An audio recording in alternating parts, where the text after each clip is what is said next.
Hey, good morning, everybody. It's Jonathan Harmon with the J. Harmon Home Team with a friend of mine, Jay Cash, sitting here. That is you, sitting here at Just Love at the Fountains, which has swiftly become one of my favorite coffee shops here in Murfreesboro.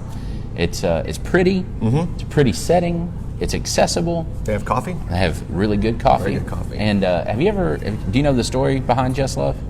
Very little. I know there was one over there near CS. Yeah. Uh-huh. And then now there's one on 96. And they're here and they're growing. Well, so it got started, I'm going to take this big of a story and make it this big, but it got started as for lack of a better term, it wasn't, but for lack of a better term, think like multi-level marketing, coffee sales specifically to raise money for adoptions. Okay. Isn't that cool? That's crazy. Yeah. So, and people liked the coffee and they said, hey, you should serve this coffee. Yeah. And they said, okay.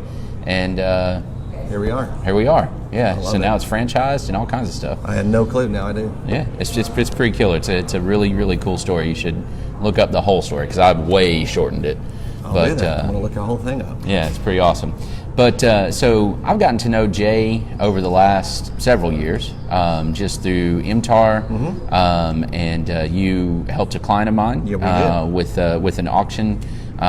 It made more sense to auction than it did to quote normal sell it, and it was a fabulous experience. And tell me a little bit about, or tell them a little bit about Jay Cash, how you got into the auction business. You know, so who are you? Where'd you get started? I got started in the auction business, I guess, before I was born, because my mom and dad are auctioneers and real estate brokers. So I've got this really cool brochure I can show people. 4 days before I was born, my mom and dad were having a real estate auction in Southern Illinois. Dad's the auctioneer, mom's the cashier, clerk doing all the office work, and then 4 days later I was born. So it's really all I've ever known. Growing up, you know, you never did anything on Friday night because you'd always have an auction on Saturday morning, and that's just what we did. We did auctions. I think finally in 6th grade they let me play basketball or something, so I could I skipped like a season. But you're like 5'5". Yeah, well, you know, here in elementary school anybody could play, but that's pretty much all we ever did. In high school, that was still all I ever did. I went to college and I thought I wanted to become a television and media, go into that field, and then somehow I just got to thinking or realizing that kind of made a lot more sense to follow in my family's footsteps. So I love what I do. In 2005, I went to auction school. It's not required you go to auction school. It's just kind of like some states require it, some don't. Tennessee does require it. Kentucky didn't. I was from Kentucky, so but I went anyways, and that was a great experience. That was in 2005, and then in 2006 or 7, I got a real estate license and came to I was already in Murfreesboro from MTSU, and I've been here ever since. In 2012, I opened my own firm, James R. Cash Auctions. It's just a branch of my family's company, and that's what I've done pretty much every day since 2006. It's been in the auction and real estate world. Gotcha. But it was in your blood from the beginning. It was. I've gotten more confidence and better following in my dad, who has a large reputation and a big footprint in Western Kentucky, West Tennessee. It was a lot to overcome, and I still probably will never overcome, you know, the 35, 40 years that he's been in the business, what he's accomplished. But hey, we're going to try hard to make a name for ourselves. But we travel all over Tennessee, Kentucky. We're licensed in 13 states now, which is remarkable and sometimes a headache, but we'll go pretty much wherever. If we get a call from Jonathan Harmon, we'll go wherever it takes to, you know, wherever it goes, we can sell it. But licensed real estate brokers in Alabama, Georgia, Tennessee, and Kentucky, and then auction license in all the rest of the states. So with an auction license, if you have an auction license and not a real estate license in a particular state, can you still sell the real estate at auction? It just depends. Like I think in Illinois you can, but the money, like when you take your escrow or earnest money deposits, you know, they put down a minimum deposit the day of the sale. You have to put that, you know, either an attorney holds that or a real estate broker holds that. And it pretty much goes, I think, for any state. You know, if you don't have Tennessee, you have to have a real estate license to sell real estate. But even at auction. Even at auction. Okay. I'm drawing a blank. You can Google. I don't know. Maybe a little bit off. All I know is I have both to save it, make it simplicity. But you can allow, you know, another licensed individual with that state that, you know, say your brokerage, Keller Williams, or an attorney has the right to hold the escrow funds, and then that is. Well, this is interesting. So say, and just pick one of those other states that you don't have a real estate license in. Say I'm a broker there. Can I then contract you to auction the property, but the sale itself is handled by me? Is that kind of how that would work? That's exactly how that works. I've got a friend in Indiana. That's how he operates. When he just booked a big 200-acre farm with Keller Williams, an agent up there. I forget, North Central Indiana or something like that. And he's just the auctioneer. And KW handles the money side of it. In Tennessee, laws just kind of dictate that it's different, that the auctioneer has to be a licensed broker to hold the money, and so that's why we do it that way. But that's why you guys make the big bucks, right? Because you manage all of those intricacies of the particular state law. Try to. I mean, our bread and butter's right here, and there's enough business in Middle Tennessee that we don't have to, but we go to Kentucky often. We go to Chattanooga and cross over into Georgia ever so often, and maybe down towards Huntsville about as far as we go. But, we really will go anywhere. The other licensing and auction license that I have is really for our fundraising and benefit portion that we do, which is something we go all over the country. We're going to do 63 fundraising and benefit auctions this year, and that's something I'm just really proud of. It's a lot of fun. Man. Yeah, it's a lot of fun to do it. It's rewarding. This weekend we're going to be in St. Charles, Illinois, right outside Chicago. Then the next night we're flying to Connecticut to do an event in Greenwich, and then we've got another event in Newark, New Jersey. So I'm going to have 2 auctions, 2 auctioneers, me and a friend. So walk me through that. Tell me, what are you talking about? What is a fundraising and benefit auctions? I mean, there are millions of nonprofits, and most nonprofits always have a gala or awards or some big hoorah where everybody comes together. Right. They got a room full of 300, 400, 500, 600, 800 people that love them, and that's a great way to get all those people in the room and get them in the room. Yeah. And there's a lot of technique and talent as far as how you time an event from start to finish, ways to encourage your donors to give more. We want to create a donor experience that lasts a lifetime is what I always say, and so we have some fun ways to do that. Everyone loves the auction and the auction chant. They like to raise their big card and participate. That's just one small portion of what we do. We have paddle raises, we have fun revenue generator games that we do, and so what do you auction at something like that? It just depends. I mean, it could be pizza with Peyton Manning. It could be Kentucky Derby tickets, experiences, chef dinners, it runs the gamut. Do you do the people auction thing where you get a worker for a day, or do you guys can do that? I mean, it's anything. The live auction at a fundraising event usually is shrink down to maybe 5, 6 items, 8 items. That's all we're doing. It's just one portion of entertainment. But it's a lot of fundraising consulting that we do, and it's just a total different. It stemmed off a few years ago, and it just has exploded as a niche market that I've gotten into as far as our auction business goes, where certainly staying at home and working with you and doing real estate sales would be a lot easier and makes probably more money than what I make doing the fundraising auctions, but it's always rewarding to do that, and those events are usually on weeknights or evenings, and so it's just another way to to generate income for our company and to do good and create, raise money all over the country. This past weekend I was in Kansas City. We had an auction in Houston.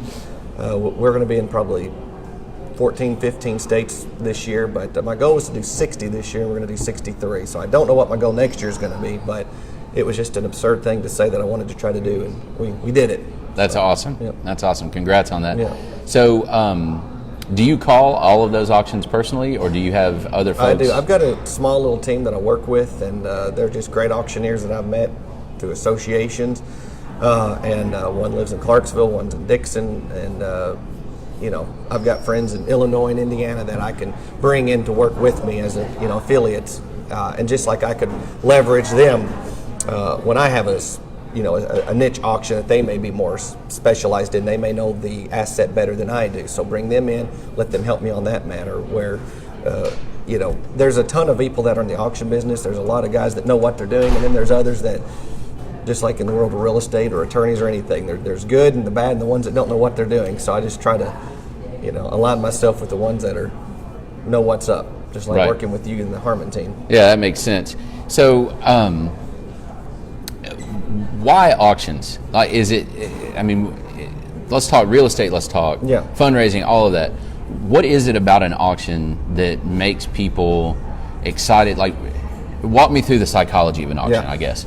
Not every property is meant for an auction. One thing I'll say, if you're watching the video, you have some interest in real estate, or maybe Jonathan, but there's a lot of property, or J Cash. That's right, or coffee. Or coffee. Who knows? But there's a lot of properties that aren't meant for auction. They need to be listed with a realtor traditionally, put a sign in the yard and sit there, and a buyer will come, get multiple offers. That is great. There's nothing wrong with that. That is a great way, and that is a fun way to sell. Just sometimes when you have unique properties, unique situations, whether like what you and I experienced in the past, an estate where the granddaughter was the executrix.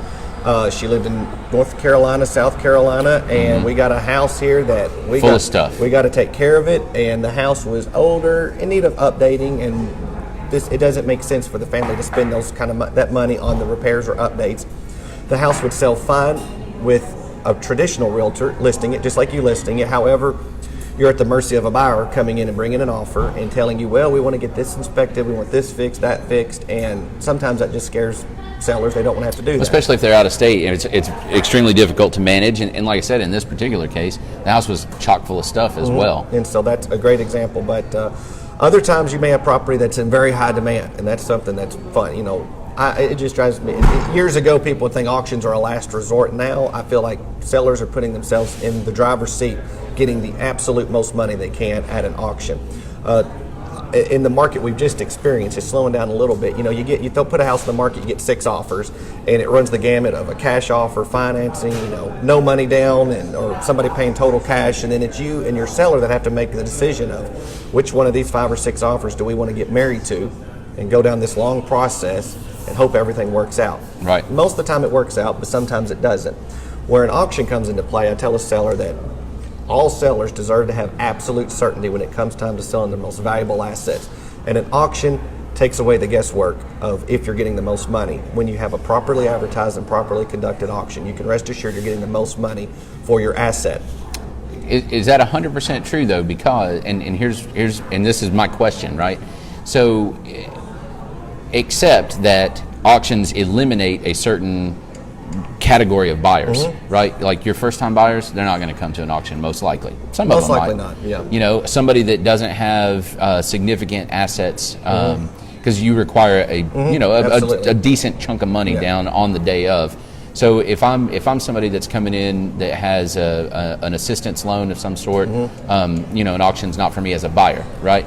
Most of the time, but those people might be willing to pay more for that house, especially smaller homes, because that's, even in our slower market where we are right now, that's still a super hot commodity. I agree with that 100%. All I know is when we have an auction, and we've got maybe 2 weeks ago, to tell what the property's worth, have no idea. Were there first-time home buyers there? I don't know. We didn't ask. There's no way for me to really know the answer to that. Go to Northampton Court, a home that's a fine home, wonderful home. It needs a few updates. 44 registered bidders show up there, all with $10,000 deposit checks, ready to buy it. And all I know is we have enough competition there that still enough people are showing up that if you do eliminate those first-time home buyers, I'm not seeing that now we're just down to 2 or 3 bidders. The market right now is strong enough that it's bearing that. There are times we get into, we could go into an economy where, hey, we need everybody we can get. It is permissible to get a loan at an auction. Typically, that first-time home buyer and their realtor, it's just too much of an uneasy process, because if you don't qualify, or if you do give too much for the house, or if it doesn't appraise, if it doesn't appraise, all of those, you're not getting your earnest money back. So typically what I've done that's a little different than a lot of auctioneers in Middle Tennessee is I've gone to a flat $10,000 down earnest money deposit. I found that to be way more welcoming to first-time home buyers, or a lot of times these are people the first time they've ever gone to an auction is the auction they're coming to of mine. And but $10,000 down, the balance is due in 30, 45 days. And it's open for inspections. You make any kind of inspections you want to, and it's totally permissible to get a loan. Just you need to make certain you can close on it. But even the inspection process, again, there's no contingency. Absolutely. So you can have any of that stuff done that you want. You just can't get out of the deal and get your earnest money back. And that's where a competent realtor like you, or a lot of people we work for, that they get that. But there's sometimes I start seeing red flags of, you want the house. I want you to get the house, but you need to be prepared that anything over 200 is probably a risky bid. You don't want to do that. I don't ever want to see somebody lose their earnest money deposit. And it's not really common for that to ever happen. But what you are saying, I think, is accurate. You could assume that. I don't know how we prove it one way or the other. Right. Common sense makes that, yes, that it does eliminate some people, but we're still having enough demand in the properties that we're selling. If you've got a great property, it's in high demand. If it's any kind of real estate in Middle Tennessee, it seems to be just people fighting over it. Will that always be the case? I don't know. But one thing I find that buyers like about coming to an auction is that they're on a level playing field.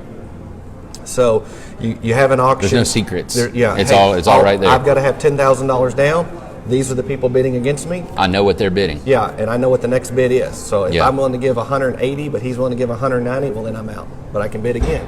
And that's where the magic of an auction happens. Once you get people there, you get them committed to coming. Nobody ever wakes up, I say, and wants to give way more than the appraisal price for a property, or give more than than they intended to. But just that's what happens when you get to an auction. You get excited, you think you want it, you see other people bidding again. It creates confidence in the marketplace, and well, heck, if there's 40 people wanting this house, it's probably a good property. I need to buy it, and that's where we are getting our property values that are selling at auction just are exceeding all. Are you running into any appraisal issues? And I mean, what happens if that happens? I have not. It has happened in the past, and it's just where we got to have a little bit of a conversation to know, hey, it appraised for $16,000 less than what you gave for it. I can think of a couple different scenarios, and that's just where the buyer was understanding that is a risk, and I've got to be able to come up with money that's different, put more money down, or know that it's not contingent upon that. So that's the first thing we like to tell anybody that comes. It isn't contingent. You're certainly allowed to get a loan, but you got to be prepared if it doesn't. So then the question is, do I lose $10,000 earnest money, or do I, quote, lose $16,000 where it fell short on the appraisal? So they got to come up with the difference. I mean, all of that, it doesn't happen a lot, but it does. I mean, I can what if to death, and I love all that stuff. Well, I mean, it happens in, quote, normal sales too. So, I mean, it's not like that's unique to an auction, It's an interesting thing because, like you said, traditionally, most people think about auctioning property and they think about estates and farms, right? Yeah. I mean, that's in most people's mind, that's what they think about. But the reality is, it could be, like you said, depending on circumstance, it could be the best option for all kinds of different scenarios. Yeah. I'm finding it right now that we've sold so many properties this year that realtors have referred us that they could have put a sign in the yard. They would have sold it in just a matter of days. Having the auction allows the seller to know they're getting the absolute most money possible. I have seen examples and heard of examples, put the sign in the yard, we got 8 offers in 4 hours, or sold it by 8 o'clock tonight, and you're still getting calls on that same house a week later. So did you really get the most that you could? That's what I would challenge. Did you get the most, or did you just take the first best offer you got and sold it? No. Many times you can fall back upon, well, that's what it appraised for, or the offer they gave us, that was. But a purchase appraisal can be, we know how that game works sometimes. So that's where I say that's where an auction could be your best friend. Now, we're painting all the beautiful pictures of, hey, property brings the most. There are many times you come in there and you've got a seller that's got a certain number in their mind. We could be following a listing that's been on the market for 3-4 months, and it's been maybe 3 or 4 showings, or maybe no showings, or maybe it's had 15 showings but no offers. Well, obviously there's something going on there if you've had that many showings and there's no offers, or if the offers you're getting are $20,000 less than what your seller is wanting. And people are fickle, so you say that an auction brings the most money possible in the best when all of the stars align, right? So let's paint this picture, right? Your auction, it's an absolute auction, and it's scheduled for Saturday, right? And Friday night we have 50-degree temperature drop, and it starts raining, and you've got this much snow on the ground, right? And you still have 4 people show up for the auction where you thought you were going to have 60. Yeah. All we need is 2 people to show up, but that's just where a professional auctioneer knows how to handle that situation. What I have seen in 35 years of auctions, if it rains, we're going to have more people show up. If it's inclement weather, I swear more people will come. I think people wake up. I don't know how to prove it, but it's like nobody else is going to be there. We got to go. We may get a bargain today. We may get it. I've walked up to auctions in that situation, and it's a ghost town. And I believe that to be true too. There's all types. I mean, I'm speaking from my own experience. I can tell you that I have seen and heard stories from other auctioneers where I just go, you can't fix stupid. I don't understand why you would make certain decisions that they do, but just like you, when you go into a listing appointment and they end up telling you they went with XYZ, you go, man, I feel sorry for you. Yeah, good luck with that. Yeah, so all I can say is the experiences that I've had, the sellers that I've worked for, we're ready for anything that comes our way. Can you cancel an auction in that situation? You could. Yeah, I think my parents have canceled one in their life, or got this postponed about 2 weeks due to snow and weather. It just is expensive. It's difficult, but it's because you run ads and you do got all your marketing in place. You have to do it. we're never there to give a seller's property away or for it to bring less, but we just want to have realistic expectations, and that's what I feel like we are the best at, is setting the expectations up front. Hey, I want you to get $1 million, but realistically, you've got about a $140,000 house here. It's not worth what. All these other things you've seen do not, Zillow, Truly, whatever you've looked at, doesn't matter. This is real world numbers that we're talking about, and that's why I love to partner with realtors that are competent and they understand how the world works, is what I like to say. Working with you and your team, or a handful of other realtors that I work with, they just get it. They understand that, hey, you've got a wonderful house. It's overbuilt. You've put way too much money into it. It doesn't matter who. No one is going to value all the things that you've put into this house like you have. And yes, it's wonderful and nice, and you spent an extra $100,000 on this or that. I hope you got $100,000 worth of enjoyment out of it. Yes, absolutely. It's the same conversation we have, and I find a lot of times that even after I follow, any realtor, I come in there and I may say the same thing you've said for 3 months. Just when they hear it from another professional, they understand. Oh, well, we do want to move. We're ready. This season of our life is over. We need to downsize or what have you. And there we are. And that's just when you set expectations correctly. And that's a lot of what we do, is setting expectations. But the finest assets in the world are sold at auction. So, far as luxury real estate to our homes that are in need of all sorts of repair or, condemned looking properties, we run the gamut of that. Sure. Well, and I think, I talk a lot when I'm training other agents about how one of the biggest jobs that a purchase and sale agreement does is it puts fears aside. Yes. Right? Every seller has fears. What if this person comes in and picks my house apart and wants to make me adjust doors or whatever, Absolutely. Right? What if that happens? Well, in your case, you can eliminate a whole lot of those fears simply by not having those contingencies. They don't exist in your contract. I'm trying to share a post here. My wife said, "Where is it?" I thought maybe I got boring. No. She said I lost the link, and I was like, well, "Let me share it to you again. I want you to watch this. This is great. I love that you do it." No, but absolutely what you said. That'd be funny if I did just start texting. I was like, "Come on, man." Use James R. Cash Auctions. He will not pay attention to you while you're talking. No, share this now. Get more people on there. There we go. No, I agree with what you just said 100%, and I find that when people can see the market come to them, I could come up with 1,000 different scenarios. One, you've got a seller that I don't want any showings because I've got my dogs here. Yeah. We've got to show the house, but in auction I can kind of dictate when those showings are a little bit better. Yep. Or, you can put in the MLS all day long. It's as is, where is, and we're not making any changes, and you will still get, well, we had a home inspector come in and we need to. Did you know? Yeah, and you go through all that. And that's just where an auction kind of cuts a lot of that BS out. But a good, competent realtor can overcome those too. That's what I'm saying. Not every property needs to be sold at auction. There are tons of properties I see on Facebook or the MLS, and I'm going, man, that thing would scream at an auction. But if the seller doesn't feel confident in it, if the realtor that they hire doesn't understand or know, what you don't know, I guess, sometimes. Sure. And so I just, there it be. But, I'm just so blessed at what my business has been able to take off and do the last few years and build momentum and success and get a reputation of, if we show up, we're going to get the property sold, and we're going to get it, from start to finish. We're going to have a successful transaction. Well, and I'll tell you, you mentioned this a little bit ago. You do things just a little bit different than other auctioneers. Not that they necessarily do it wrong. Some of them do it a little more traditional. I think you approach things with a little bit more heart and a little bit more understanding, and definitely, and this shows within the realtor community, a lot more of a spirit of a teacher, someone that wants to help you understand, not that this is necessarily the best option, but in certain circumstances, it could be the best option, right? There are so many times I'll go on a listing appointment and I'm there 20 minutes and I go, let's hit an auction. Still, we're going to finish the meeting, but I just go, the best thing you need to do, Mr. Seller, is let Jonathan or whoever, list your house and go that direction. And then if we're still here with this house in February, then we'll talk. We'll come back and reevaluate. But right now, you're not ready for this, and that's just something. I don't need the glory or the name or another auction. I only want to make it work if it makes sense and everybody's going to be happy at the end. And you can eliminate a lot of problems. And that's why I do see a mistake with a lot of auctioneers. They're desperate to get a sign in the yard or to get their name out there. They don't feel like they've had a sale in 2 or 3 months. Well, there's other issues going on in their life than that. But they take an auction that's not meant to be an auction.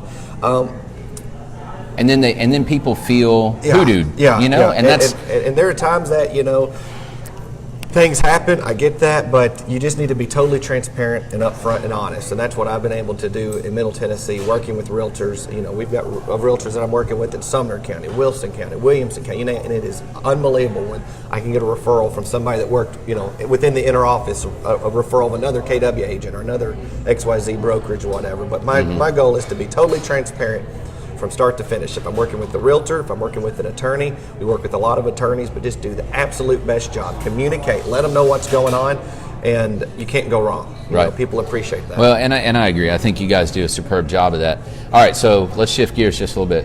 What's the weirdest thing you've ever auctioned? I don't know. Because you get all kinds of personal property. I mean, the personal property stuff, I don't know. I mean, weird. I need to really think about that sometime. We sold a hearse last week. Oh, that's awesome. That was fun. We sold airplanes. I've always wondered, do hearses smell weird? I don't. It was an old hearse, so I think it just had it just smelled like an old car. It was an old car. Okay, but I don't know. But a guy I think here in Middle Tennessee bought it. We sold it in West Tennessee. I need to really think about that. I've got friends that have sold some way more weird stuff or unique things. So that's unique. That's a nicer way to say weird. Unique, yeah.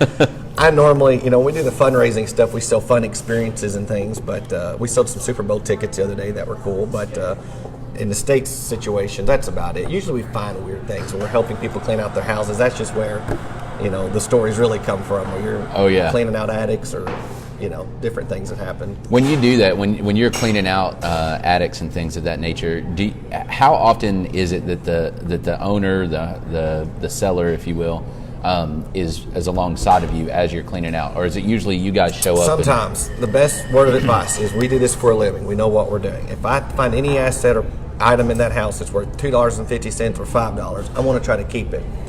A lot of times people have an emotional feel that this was Dad's National Geographic collection, that he collected every National Geographic since the beginning of time. Well, there is no value to those. There is, see, I could sell every one of them and beg to get $2.50. You know, there's just certain things encyclopedias will not bring a nickel. I know you paid $2,000 for this set of encyclopedias. Or the Eureka vacuums that we financed for 6 months back in the early 90s. You know? It's a great vacuum, but no one's going to give you a lot of money for it. It's missing half the pieces. You know, a lot of times it's easier for us to discard that stuff because everyone has junk, debris, trash, rubbish in their house. Everyone has warped Tupperware and sticky flowers in the attic that just have to be thrown away. And a lot of times I find that sellers or heirs, the children, the grandchildren, there's an emotional value there that you can't overcome, and it's just at some point it has to go. Now we're still going to sell everything that we can sell that's worth $1. And I always say that we're not a trash or a cleaning crew, but we're there. It's a service that we offer because we've got to get it cleaned out. We've got to get it looking better. And well, you got to sift through it to find the stuff that has value. You do. And I always tell the family, take every single thing you want out of this house, because once it's gone, you know, we sell it, can't get it back. And so, but for the most part, when we're working with sellers or estates like that, once it's over, there's usually an emotional value that you're never going to be able to overcome. Or, you know, that's where the grandkids took pictures, you know, or the kids took their pictures growing up, and now we're selling it. You know, that emotional, you know, in the door frame, or, you know, just had a wedding out behind that house at a tree or something. You know, all that kind of general emotional things that happen to a property. You're never going to be able to replace that. But outside of that, as a business transaction, 99% of the time, buyers or sellers are going to tell us that this was the best decision they ever made. They wish they had done it 6 months earlier. Because they didn't have to deal with it. Yeah, and it's over, and then once the closing happens and they get their check, I'm glad to have the weight off my chest. And working with the states is a lot. I really enjoy it. Once we went through an estate process with my mother, with my wife's mother, my mother-in-law, you know, you learn a holy respect for how much headache and just pain in the rear so much of that is being an executrix or an executor of the state. So I know firsthand what they're going through, and we can help them in working with their attorney, because a lot of times it's the first time they've ever had to do this, or liquidate a property that's not theirs and sell all the assets. And that's what we really do, I feel like, do a great job at. I agree, and that is exactly the circumstance that when you and I worked together on that house in Smyrna, you know, it was just a lot. And my client, the person that was in charge of administering all of that, she lived, you know, 12 hours away and had, I don't know, how many kids did she have? 2 twins, and was pregnant with 2 more. So 2 on the way. Yeah, it was crazy. So, she had neither the energy nor the expertise nor the availability to handle any of that stuff. Absolutely. And you guys came in, rocked it out, and made them a pretty good sum of money. Yep. And in that case, the owner of the home was not deceased yet. She was she was living in a assisted living, and so it was great for her. So yeah, it's good stuff. All right, so let me ask you this: as somebody that's really involved in the community, because you do the nonprofit auctions around the the country basically, but you're also pretty plugged in here in Murfreesboro with community stuff, whether you're auctioning or attending or whatever. Do you ever run into that? How do you decide what is Jay Cash passionate about, where you decide this is where I'm going to go attend, this is where I'm going to go buy the $200 tickets, this is where I'm going to donate, this is now that I have a 18-month-old daughter and I'm a dad, all that just pretty much revolves around what I think Perry would enjoy doing. If it's a picnic or a fun family event, like where in the past that'd be the last thing I might choose to go to, but now it's like, that's the great, they're gonna have face painting. Oh my gosh, pony rides. Yeah, we'll do all of that stuff. We tried to do like a community trick or treat the other day, and we're gonna pass on that. We were there for about 3 minutes and left the trick or treating, but a lot of that will dictate around that. We really love animals, and so anytime it's animal related event or something like that, we try to go to it. And then really just if somebody asks me and I'm available, for the most part, when you do 65 events the year and you don't do any, there's about 3 months out of the year that there's no fundraising events. I'm normally gone for all of that, but we try to sponsor and do whatever we can that I think we might enjoy or really does make an impact. So I'm pretty loose with what we decide to go to. It could be on a whim, but for the most part, I'm always at an event somewhere else, so I can't attend for the most part. I find it difficult to say no, though. Don't you? Like if somebody takes the time, this is kind of how I look at it. If somebody takes the time and I don't know, has the guts or whatever to approach me and say, hey, we have this event, we think you'd be a great sponsor for us. Yeah. It's difficult for me to say no because I feel like I'm letting someone down. I could see where you're coming from on that. Our IT guy asked me, his kid's does jiu-jitsu and he's raising money. Will you donate? Yeah, sure. It doesn't matter. I'm easy. More people should probably ask realtors and auctioneers because we're quick to say yes. I would think some of us are, but that's a great question. I don't think anyone's ever asked me that before. It's just tough, man. I run into that. So, do you think Jessica Warner's actually watching right now, or is she selling a house? I think she popped on for a second. It says there's 5 people watching. She's I don't probably know. selling 2 houses right now. Well, no, I think she's probably too good to be watching. Yeah, she's probably not watching. Yeah, she's probably drinking some fancy coffee with her pinky out. assistant is watching. Yeah, her assistant. There you go. Log on and hit some likes on it. No, I like Jessica. She's awesome. What else, man? What's new? What's coming? What do we not know about yet? We got some great auctions. We've got a big collector car collection that we're selling in an auction in January. We've got. Where's that at? I'm going to have the auction in Indiana. The cars have come from an estate here, but I'm partnering with a friend of mine in Indiana that this has a massive, several day just antique collectible, just ungodly the amount of stuff we sell up there. But those assets will do phenomenal up there, so we ship them all up there. I've got about probably $500,000 of coins, a coin collection out of Middle Tennessee that I've sent up there to sell with him that we're going to partner together. What kind of cars? I mean, I've got a list this long of just a lot of cars, this classic collectible, you name it. You trying to compete with Meekum or? Not at all. I think Jonathan, my buddy up there, he's in his own, he can hold his own with anybody, just doesn't have the name recognition as they do. But no, it definitely could go there. He actually just went and bought about 10 cars. He lost a collection to Meekum. The lady hired them, I guess, because they're on TV or whatever, and he ended up going and buying about 10 of them because they were so cheap. So she, I guess, didn't make the best decision hiring Meekum, but I don't know Meekum. They're great. They're wonderful. But Jonathan does a great job, and he's going to help me sell the coins. We've got 10 acres in Rockville coming up on Thompson Road. We've got house in Goodlettsville coming up. The 10 acres, is that one tract, or are you splitting it? Or? One track. It's got a 3-bed, 2-bath mobile home on it currently in need of repairs. Probably be whoever buys it, just get that out of there and put a little dream setting. It's a good looking property here in Rutherford County. But that's what I've got. I've got a few more benefit auctions for the year, and no telling what I might book today. Just phone calls could come in, and I just got a text about needing to send a proposal out that I haven't sent yet, so got to get onto that. But congrats, man. It's wonderful, though, and you do a great job, too. For everybody that's watching, they don't understand just how much you do and how knowledgeable you are.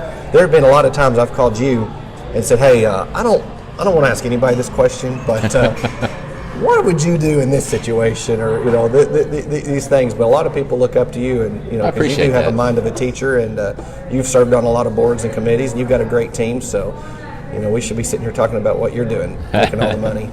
No, I don't want to reveal all my secrets, man. But I understand. No, I told somebody once before. I'm like, I'll tell anybody what I do. I don't mind, because a lot of people aren't willing to do it. Absolutely. And I mean, that's the same with you, right? Yeah. You don't mind sharing what you do because most people aren't willing to do it. I've learned that when I wrote my CE class. I mean, it sounds easy what we do, but just try to keep up. Yeah, exactly. You won't do it, but you got to start somewhere, and that's why I've got some friends that are younger in the auction business, and they've got all the potential in the world, and they're gonna just be rock stars just as soon as they get their feet on the ground and just a little more experience. But I'm utilizing them and working with them and want to see them do great. I think that's how you're going to be successful. When if you're on a team, for your team to be just as successful, you want to have goals that your goal needs to be able to encompass all their goals. That's right. And you can be a lot more successful that way, because it's tough to do this business as a one-person show. It is. You're going to be limited in what you can get done. Well, and quite honestly, it's not as much fun, right? It's fun to have built something where you can help somebody else realize some dreams. You know what I mean? Yeah, me and my buddy Shane, he's probably not watching at this point because he's too busy, but he's an auctioneer in Clarksville. I met him about 2 years ago at an auctioneers association. This guy's got it. He just has qualities about him that is, he gets it. Yeah. He doesn't say the wrong answer every time like some people do. He knows how to say the right answer. And we just partnered on a massive auction in West Tennessee that took us about 2 weeks of our lives to get ready. But when it was all said and done, we met sellers' expectations. We had a great sale. It was a huge undertaking, and it rewarded us in a lot of ways. So I love partnering and working with other auctioneers. Very cool, man. Well, hey, I appreciate you. Thank you. Appreciate all you do. Appreciate it. And if you guys need any help with auction type stuff, Jay is your guy. If you have a nonprofit or some other entity that wants to do some type of a charity auction or a celebrity auction or whatever, right? That is certainly a niche that you fulfill and do an awesome job at that. So I think I've got them tagged in here, and if not, I'll put the info in the comments. And thanks for watching. Appreciate you guys. Have a great rest of the day. Try to stay warm. Can you auction in some higher temperatures? Can we drive that temperature up? I think we're trying to do that. Absolutely. Yeah. Thank y'all for watching. Thanks, Jay. Let's do